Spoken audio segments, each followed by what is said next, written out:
All right, guys, I'm going to show you how to assemble one of my favorite recipes, and it is called a piecaken. I did one in previous months around Thanksgiving time, and now I'm doing one to kind of celebrate the Valentine's Day coming up. So it's going to be a Valentine's Day piecaken, which includes my homemade fresh strawberry pie and the cheater version of a cake mix. I used Devil's Food cake mix this time to make, so prepare that as directed. You gotta have your 9-inch springform pan. Make sure you grease it, which I just use a little butter Crisco when I'm greasing mine. The pie is all ready to go. You do want it upside down when you do assemble it. So I will get started. Nora, say hi. Hi. She's here to help me, guys, so just for the cuteness factor. Hi.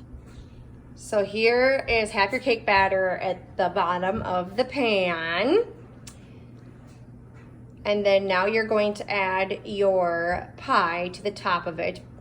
It doesn't really matter how it looks. It's going to be a tight fit.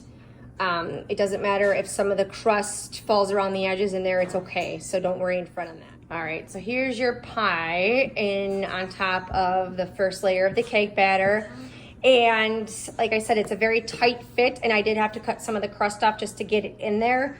It's not going to look pretty, but that's okay. The end result is amazing. So this is what the piecaken looks like before it goes into the oven. I put the last bit of the cake batter on top, and make sure you guys tap your springform pan on the counter so the cake batter falls around the pie and the sides of the pan. You put in the oven at 350 for about an hour and a half. Halfway through that, you want to put a piece of tin foil, kind of vertical and horizontal. I put 2 pieces in there, and then I wrap it around all the sides, because the sides want to essentially cook quicker than the center does.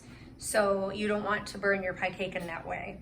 And then when it comes out, we will frost it, and I will show you what the end product is. Here's the halfway point, and here's the tin foil I was talking about. You want to fold up on the sides and kind of leave the center exposed, but cover the sides so you don't want them to burn. So that's how it works. All right, guys, here is the finished product of the piecaken. It's definitely not frosted yet, but will be later once it is completely cooled off, which I will show you then.